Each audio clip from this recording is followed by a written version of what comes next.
tangible answer and tangible data that could tell us how could you define great customer experience. And that is the tendency for people to be able to refer your brand to someone they know.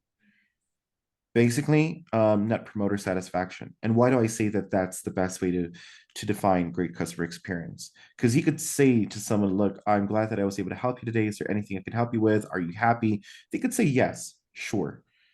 But you really don't know what's running in their head until they find out that later they're starting to churn. And I think that a lot of your listeners right here, would be brand owners or people who have been trying to grow their brand. And what many of them don't know is that their customers are the best marketers for their brand if they are treated well. You're listening to the Focus on Customer Experience podcast. Benjamin Del Grosso gives you the ins and outs of one of the most underlooked aspects in business today. Improve your customer service and watch your business skyrocket. 2, 1. Now, here's your host, Benjamin Del Grosso. Hello and welcome to the show. Today we have Daniel Viduya.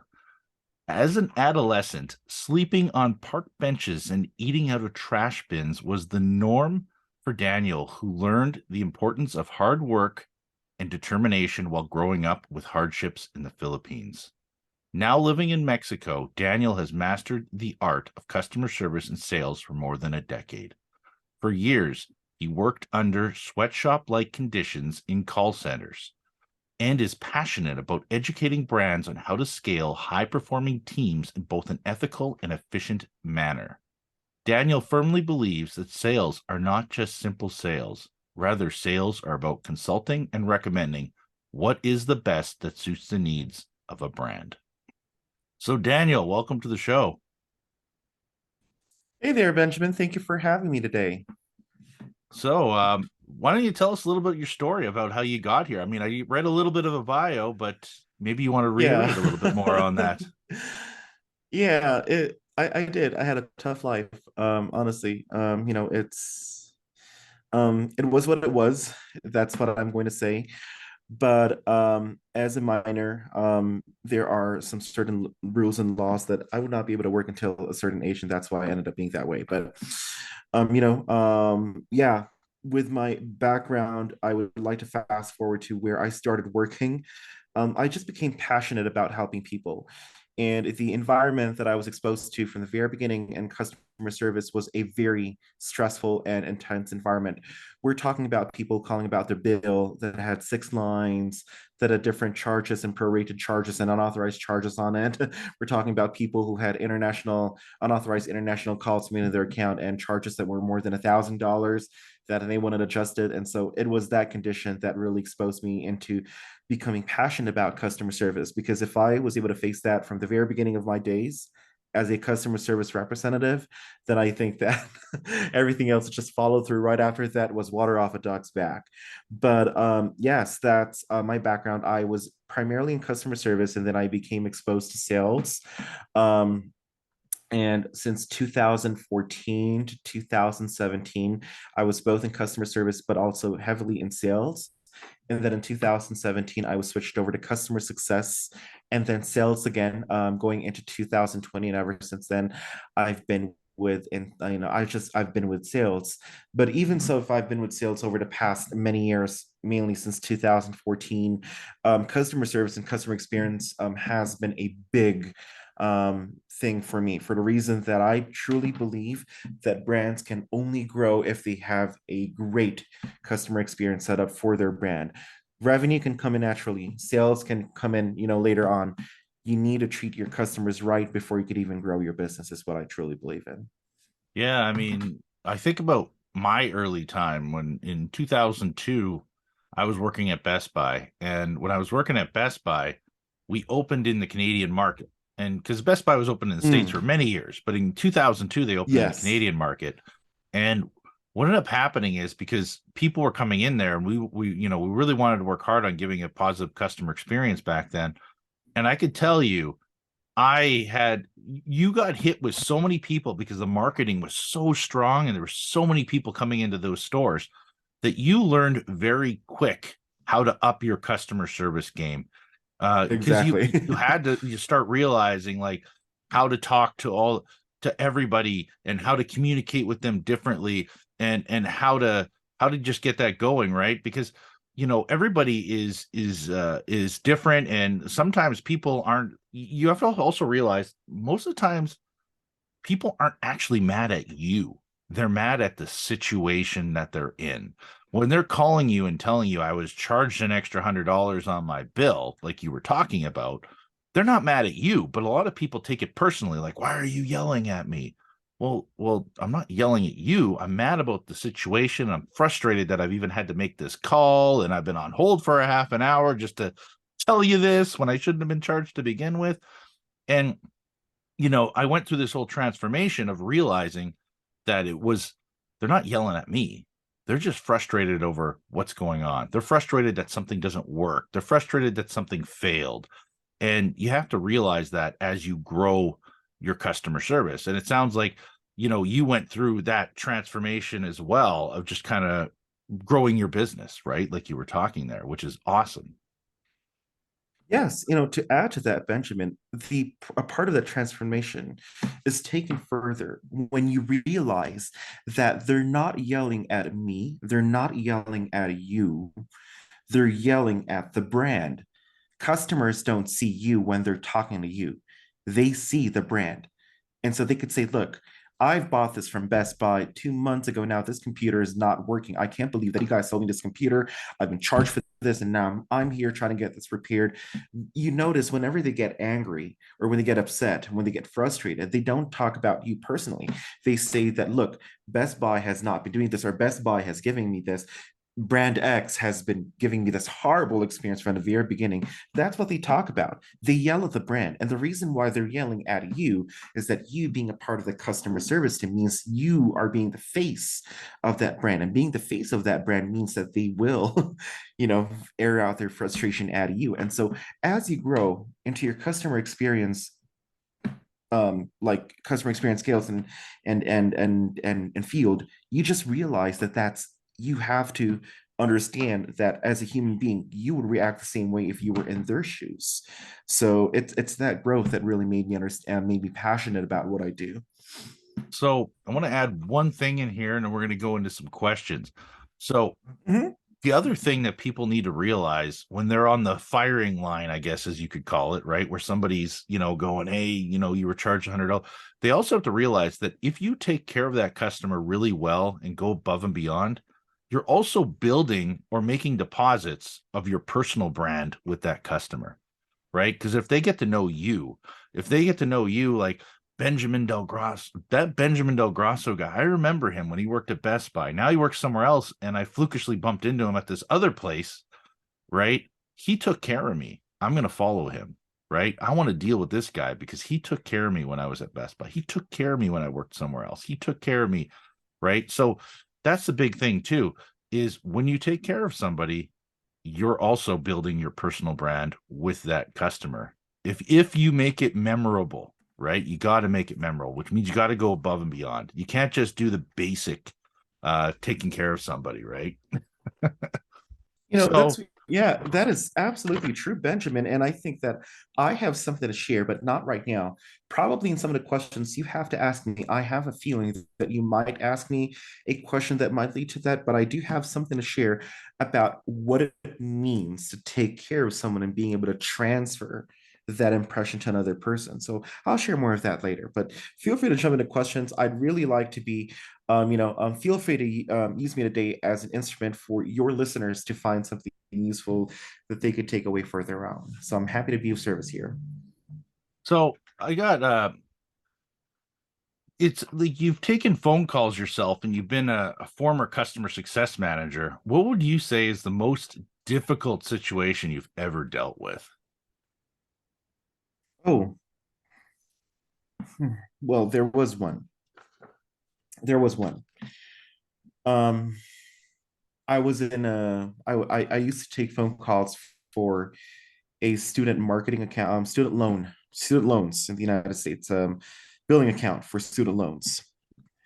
The daughter was calling on behalf of her father to put a forbearance. And if you don't know what a forbearance, have you heard about a forbearance, I Benjamin? haven't heard of forbearance, no, but Well, forbearance is when they have to put in, they put a hold to their debt payments for the student loan, so they don't pay for their student loans for a certain period of time to be able to, come up with a payment plan and something. Basically, they were calling it, to put a hold to their payments and put it on a later date. And I said, okay, may I please speak with the main borrower? Is he with you right now to give authorization? And she said, yes, he is. He's on his deathbed. And that right there just, I felt the blood drain from my face down to my body. And I just felt the cold rushing through my arms. He was on his deathbed, putting in a forbearance for her father. And when I looked at the birth date of the father in the loan, it turned out that he was quite of age. So he's had his loan for quite some time now. That was very difficult for me because I literally had to get the borrower to speak and I could hear him. And it was, how can I say it? Heebie jeebies. I'm having it right now again. That to me was the lowest point of my life of taking in customer service phone calls. And at that point, I had a choice to insist on, like when he calls again, or when his day comes, you have to call again and do everything, blah blah. I had the choice to do that, or had the choice to make it easier for them to not call about it anymore and just give her what the best that I could. So I put the account in forbearance, knowing that the borrower is about to pass away in the next, I don't know, few days, few hours. I don't know. But I told the daughter, now that the borrower has given his forbearance permission and all, the account is in forbearance, but I wanted to speak to you personally, you and I both, because I don't want to put you through this situation again. So I said, I'm really sorry to hear that you had to do this for your father. And I'm sorry that your father had to do this on his deathbed while putting a forbearance in his account. But let me tell you this, when he passes away, you have to give us a call again. You have to request for the account to be placed on a underwriting status so that they can review and start forgiving the loan. You have to send a death certificate with a rate. You have to do all these things again. I'm going to make it easier for you by bringing you halfway there, by putting a notice on the account that the borrower is on his final hours. I will put a code here, and the underwriting department is going to start processing this account for loan forgiveness. And when that happens, that's when you have to call us so that he could fax us a copy of his death certificate with a raised seal. I said, why I'm doing this is I don't want you to, have to take care of this while you're taking care of your father. I said, I feel as a human being. He said, I'm at a loss for words and how I can make this easier for you, but I think that this is the best that I can do on my part. So I did that just so that her part could be easier when she tries to deal with her father's, you know, last things. Because when a person passes away, you deal with so many things from their clothes to their personal belongings, and that's difficult for them. And so to be able to do this, to extend that help, what she told me was, she said, I don't know what to say. She said, like, I thank you for trying to take me halfway there because, this is going to be a very difficult time for me when he does pass away. I said, I'm really sorry that this happened. I wish you all the best, and I wish that this was some sort of help. And that was that. After that call, I took a 2 hour break or so because I was just at a loss for words. And I think that was the most difficult call for me ever.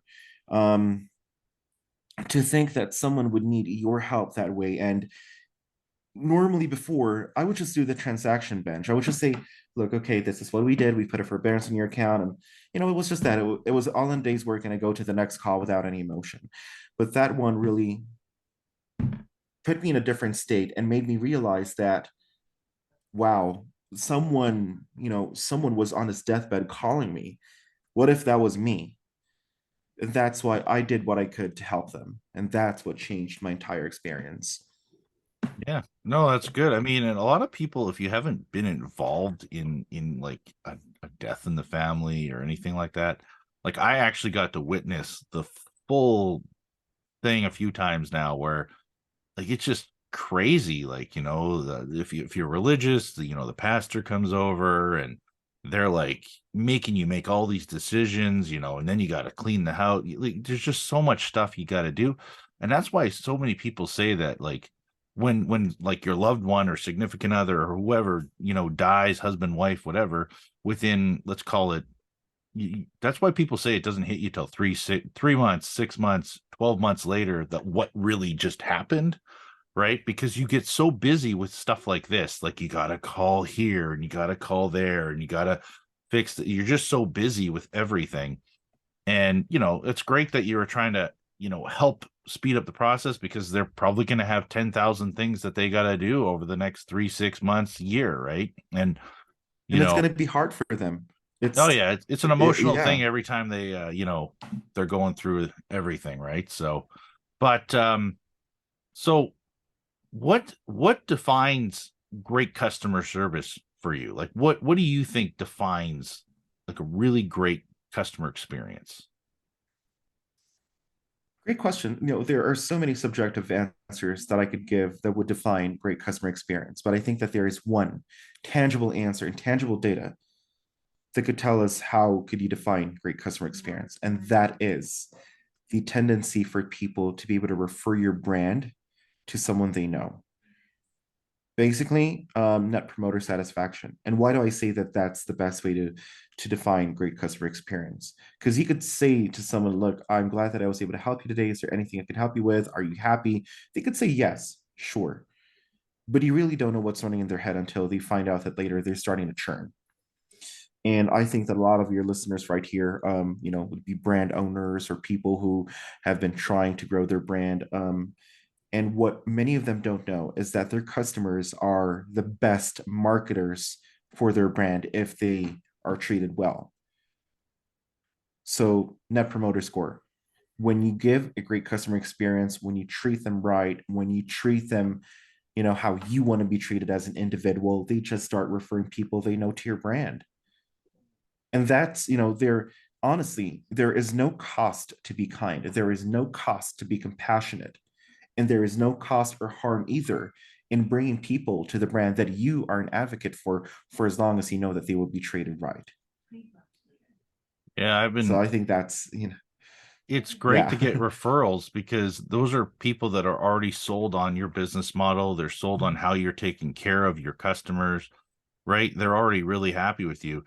And I'll be honest, I've had a lot of months over the last 6 months where honestly the month was looking so bad. Like I was like, oh man, this is going to be catastrophic when we finish the month. And then somehow it's like 1 or 2 weeks left in the month. It's like referral, right? Like you did my Dave's vehicle, you did my brother's vehicle, you did this. I just want the same thing as him, right? And next thing you know, it's like, holy crap, we actually saved this month. Like, but if I didn't have those referrals and I didn't give good customer service and take care of them, I wouldn't have actually gotten that, right? And that's because we work hard to give a good customer experience and take care of people. And, I know you're talking net promoter score. So, I mean, but you have to earn that by actually, I like to say you have to actually care about your customers. You actually have to Exactly. care, And treating them right? right. Yeah, because Exactly. so many people ask, what's the quick hack in order to make people think I care? Well, there is no way to make people think you care, because if you're faking it, they're going to catch on, right? But if They, you they, actually, they will. yeah, they will. Like if you actually do care, they'll know, right? Like even yesterday, I had a customer say, "Hey, I got this such and such camera from you. I noticed this, and that, and I don't know if it's functioning properly." And I was finishing up with another client, and about as soon as I finished, I just called him, and he's like, "Oh, wow, it was so quick." I said, "Well, yeah, I mean, I seen your email. I was just working, talking to another client, so I couldn't call you." And he's like, "Yeah, but like you're just so responsive. You always get back to me quickly on anything." And I said, "Well, yeah, I mean, I want to know. And I have, if there ends up being something that is a concern, I have direct contact with the manufacturer where I can address it with them and I can tell them about it. And maybe they can release a new firmware update to take care of you, right? Or maybe it's not of any concern at all. And I just need to make sure to reiterate to you that, oh, that's just how that product actually works. that's just something that we don't normally cover when we do a demonstration with you. But some people who are really techie will find like little, finicky things like, hey, why is it doing this? And it's like, oh, that is actually just how it operates, right? So, but that's why. But if I didn't care, I didn't answer that email, I didn't call that customer, and I let it sit for 2, 3, 4, 5 days, that customer would think I don't care. That customer would think, wow, So why did I buy that from that person? Right?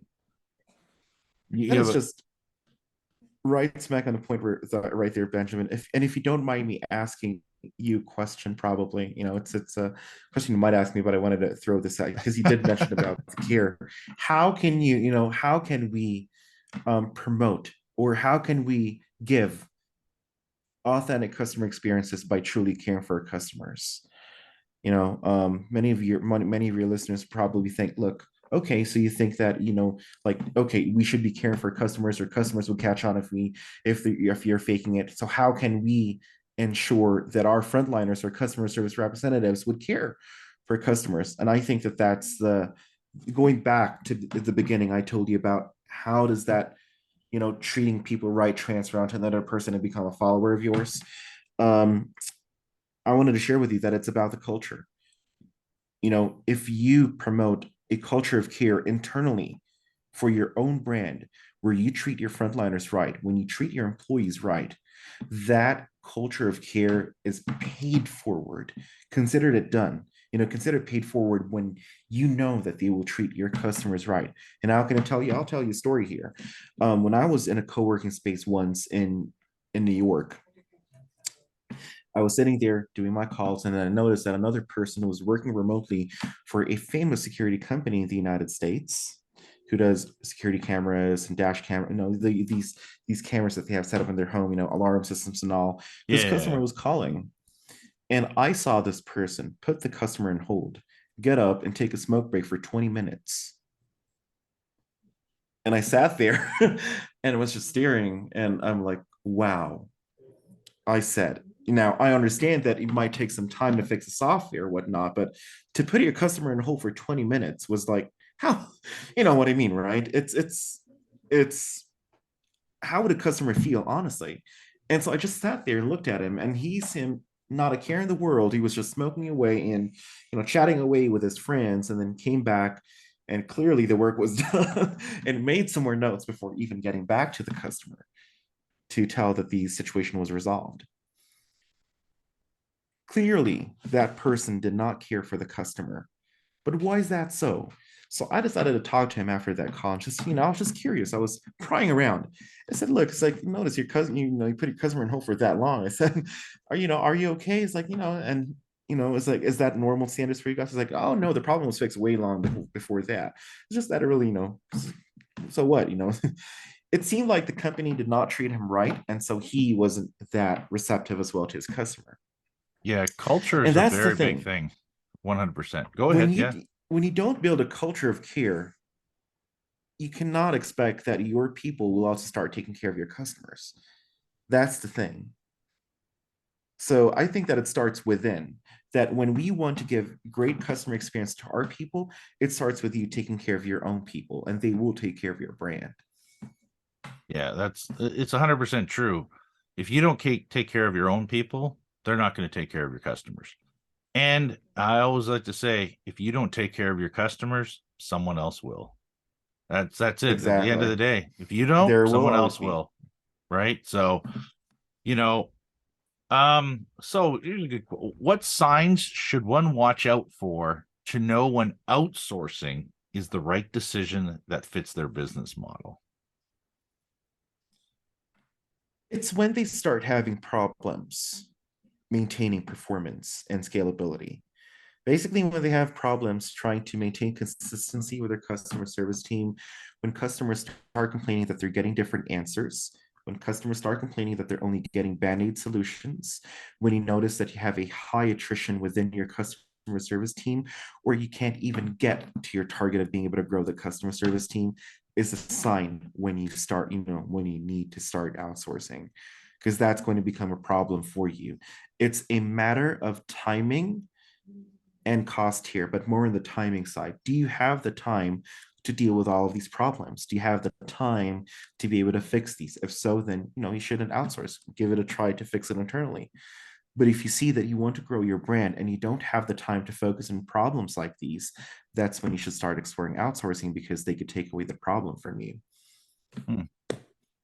Yeah, no, that's it's very true, because that's where a lot of businesses go wrong. Is they're trying to scale, they're trying to grow, and what ends up happening is a lot of entrepreneurs do the whole, like, I'm the only one who can do the job.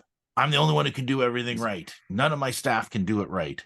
So, so then what they do is they take everything on.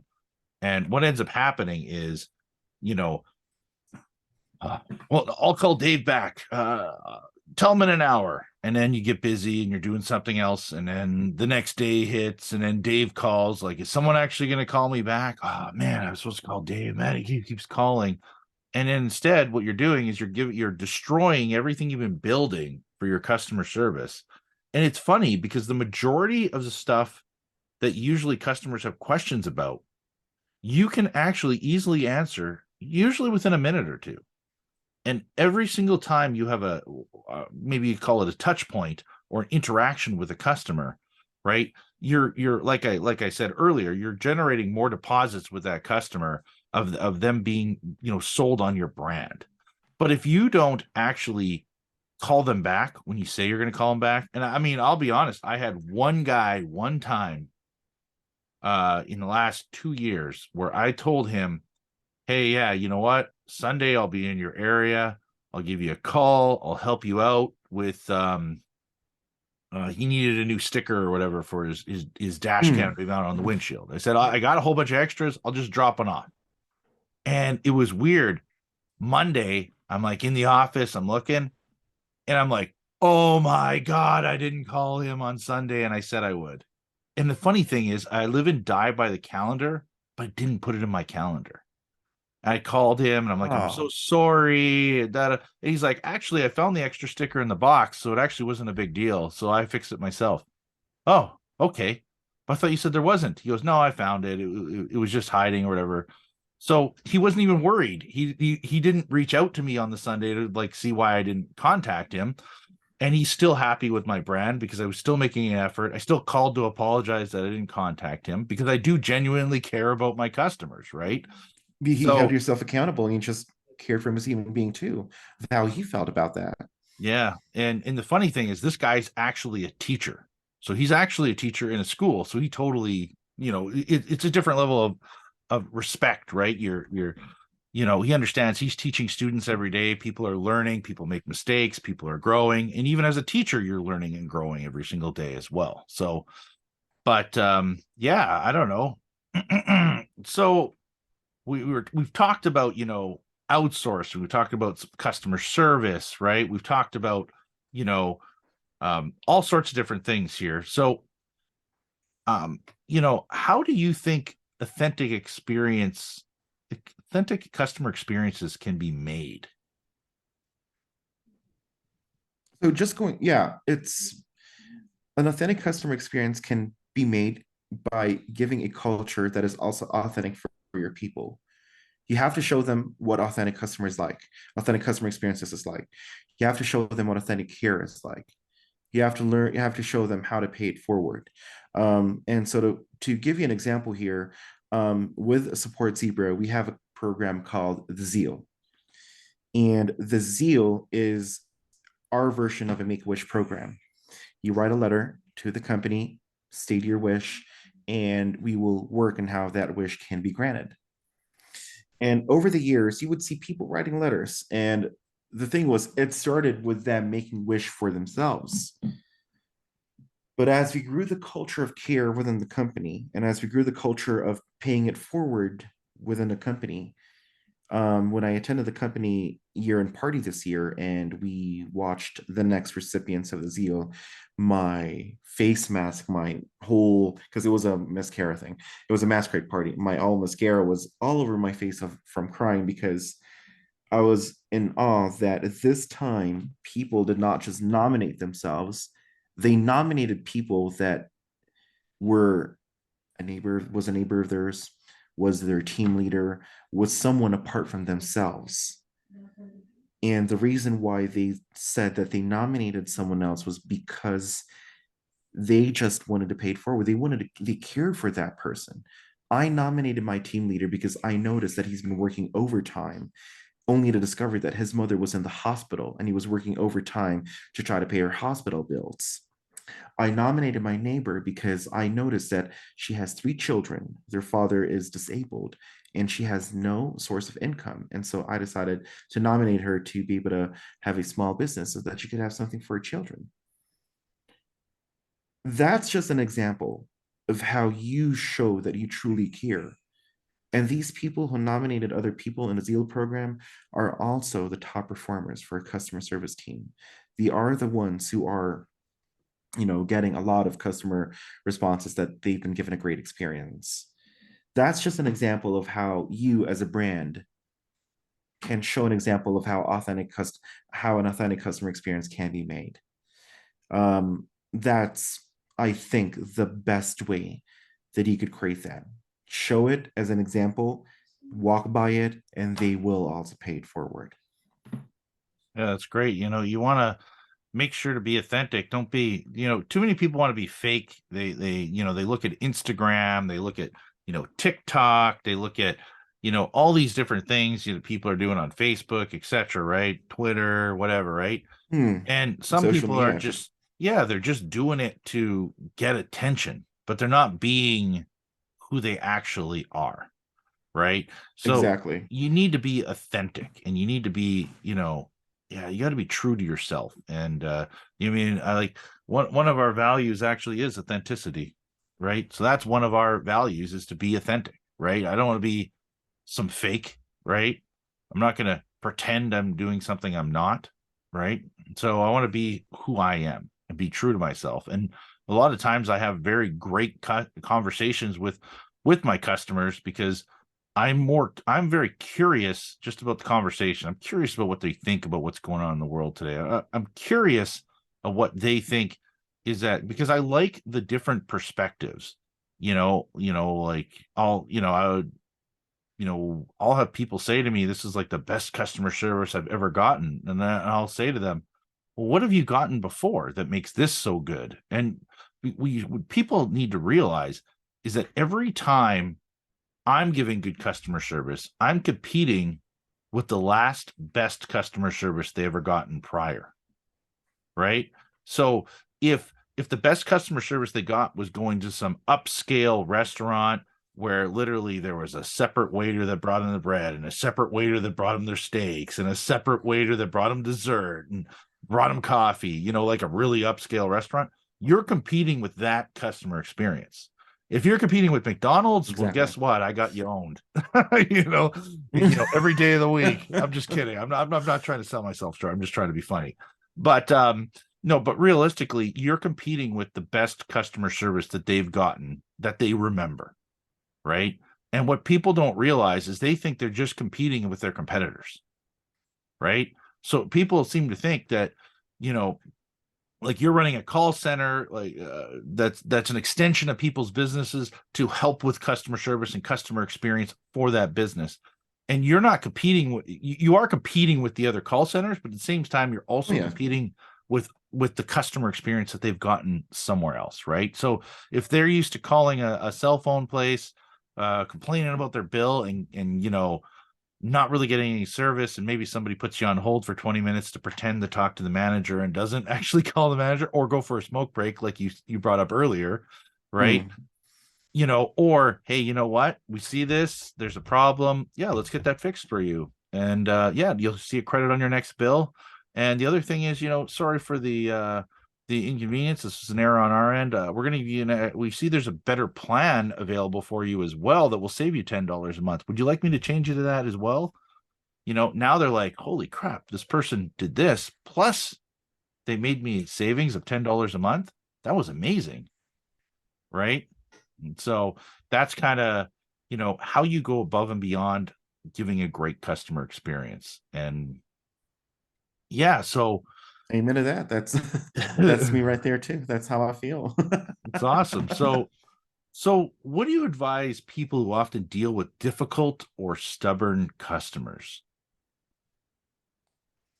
You know, your customers are stubborn because they have this apprehension that they've been tricked or that they're just not happy. So when your customers are being stubborn, you have to first learn how to lower that resistance and then acknowledge that you are there to help them and that the resolution you're giving to them is something that they could take benefit from, and you have to be transparent with them. I'm sorry that you got charged a restoration fee for your internet bill. Honestly, it's something that any one of us would really feel bad about. Now, going back to what you mentioned to me before, you did not get your bill on time in the mail, and that's why you were not able to pay your bill in time.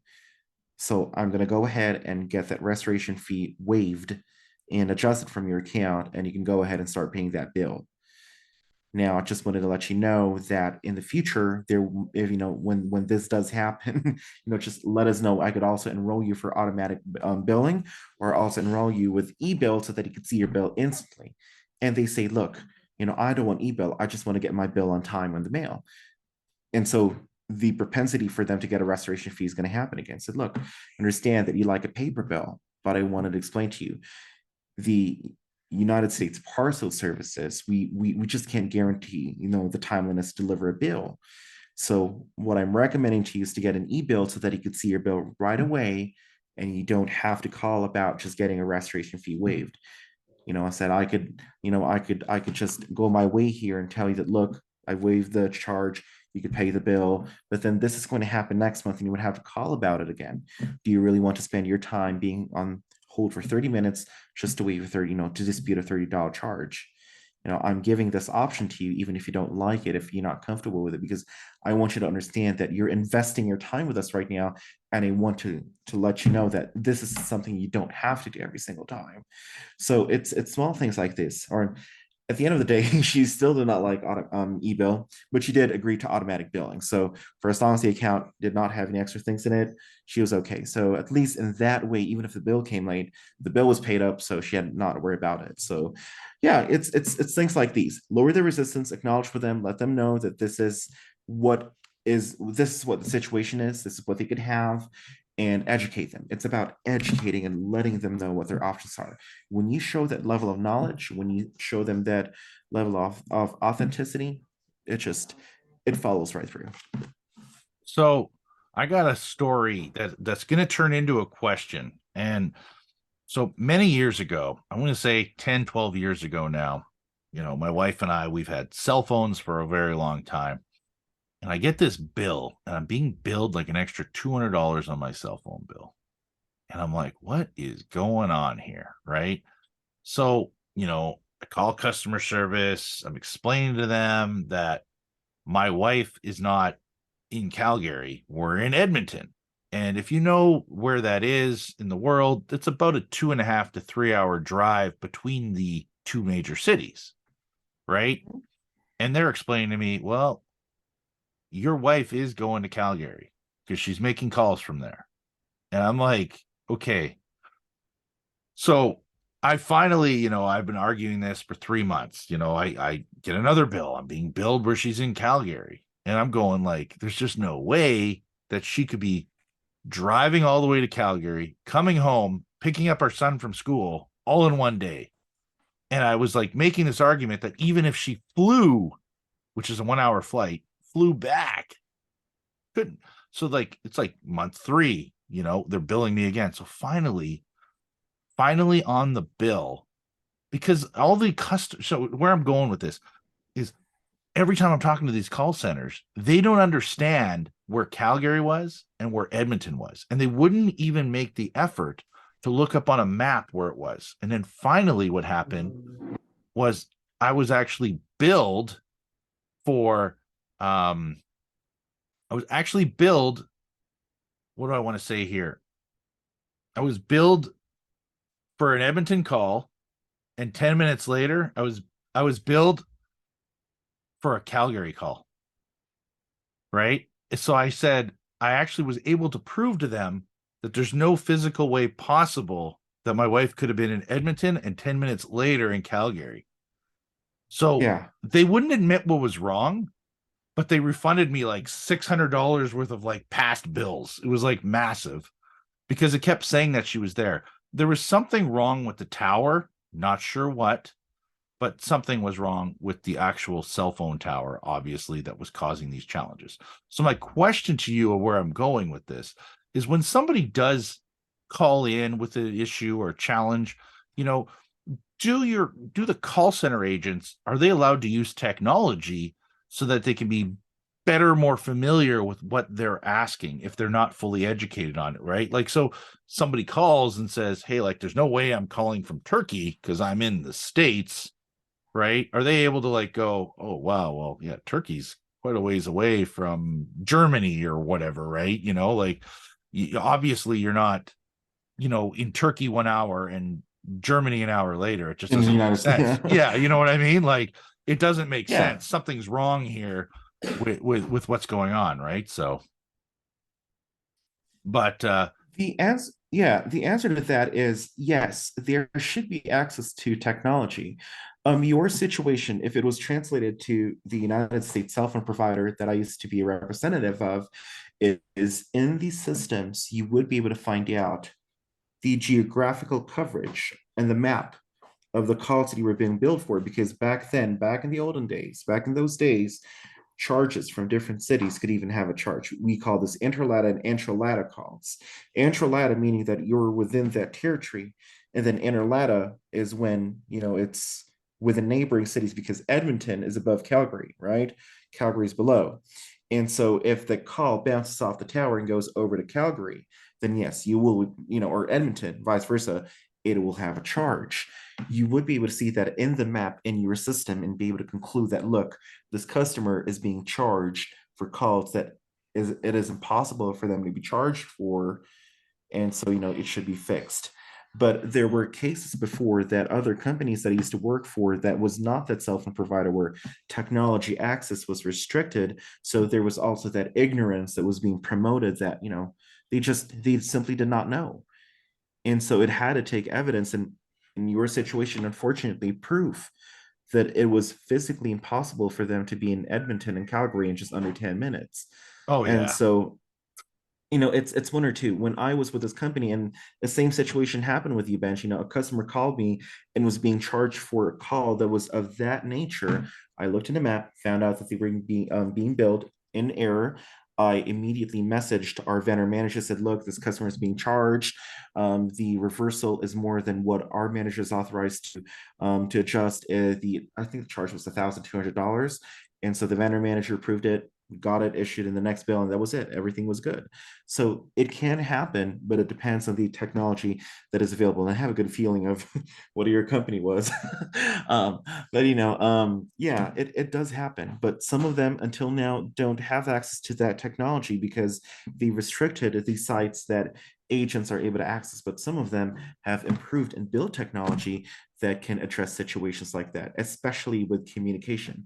Because another reason why I think they've been putting off adjusting your bill was they simply did not want to deal with the amount that was about to be adjusted, and they could not communicate directly with their higher level manager. In my time when I've had access to communicate directly with our vendor manager, that made it easier for us to give a better customer experience here. So it's not just the technology, but it's also the openness and ease of access to communicating with higher operations to get your adjustment approved. That's what also made a difference here. Yeah. So, do you have any final words of wisdom or anything for our listeners, or any final remarks you'd like to bring up? And also, how would somebody get a hold of you as well? Absolutely. My advice to all of you out there is just take care of your people. Be compassionate, be caring, show them what it's like to be cared for, and they will take care of your customers. Maybe that you want to outsource, maybe when you want to scale, that will follow through for as long as you know that your customers remain loyal to you. If you have any questions, if you want to meet me, if you just want to get some advice, if you want to get best practices, even if it's not a demonstration call, it's okay. Just talk to me. I could be found through LinkedIn, Daniel Viduya, or I could also send you my booking link, Bench, and you could put it there and they could talk to me. Sounds great. I appreciate you coming on. It was a great discussion today. And thanks again. Thank you for having me today, Bench.